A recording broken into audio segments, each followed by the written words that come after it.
ये कोई आवश्यक नहीं है किसी के शब्द उधार लेने की।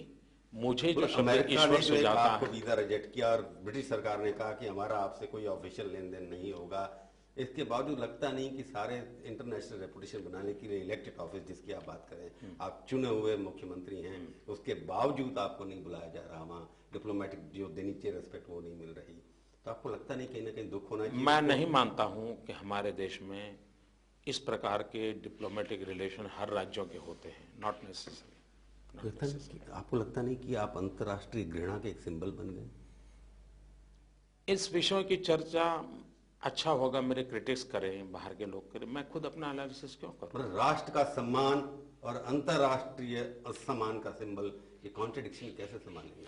मैं कहता हूं, फिर मैं कहता हूं, जिन चीजों के लिए आप इतने उलझे हुए हैं या इतने बौखलाए हुए हैं या इतने परेशान हैं, मैं जरा भी नहीं।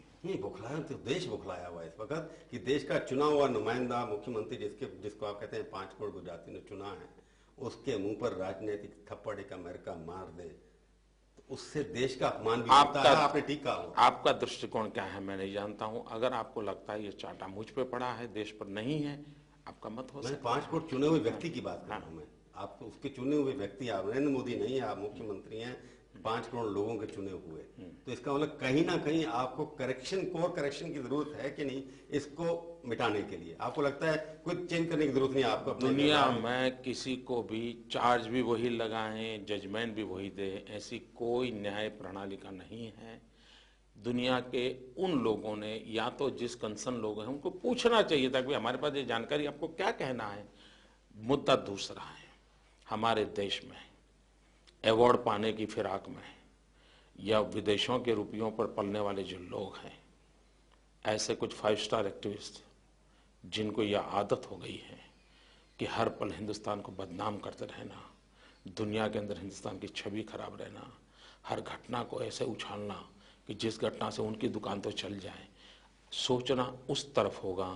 हिंदुस्तान के अंदर पहले आपने ठीक कहा 3000 लोग दिल्ली की सड़कों पे मारे गए, 6 लोग मारे गए, परंतु किसी नेता को वीजा तो डिनाई अमेरिका ने किया नहीं। एक मोदी को ही चुन लिया उन्होंने, जहां पर जो कुछ हुआ, आप कह रहे हैं गोधरा के बाद हुआ या पहले हुआ, तो इसका मतलब कहीं ना कहीं परसेप्शन में, आपकी कम्युनिकेशन में, आपकी बातचीत में, या ये कहूं कि मोदी की एरोगेंस में कोई कमी है जिसकी वजह से 3000 लोग मारने वाले लोग तो अभी भी स्वागत किया जाता है उनका।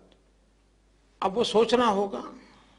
मैं उनके साथ अपने, आपको या उनको? मैं आपकी बात कर रहा हूं कि आपके प्रति इतनी घृणा क्यों? जिन्होंने दिल्ली में जो कुछ भी किया है उनके साथ मैं अपनी तुलना नहीं कर सकता हूं, क्योंकि वो कांड अलग था, करने वाले अलग थे। यहां तो हम न करने वालों की चिंता करने वाले लोग थे, न हो उसकी चिंता करने वाले लोग। डमडन लिखती आपको कि एक बुश, जिसको कहा जाता है एंटी मुस्लिम, एंटी इस्लाम, जिसका आपने भी नाम लिया, एक मोदी वो भी एंटी इस्लाम, परंतु बुश जो है आपके ऊपर हावी पड़ गया वही काम करने के लिए जो आप एक तो फैक्चुअली करेक्शन जरूरी है।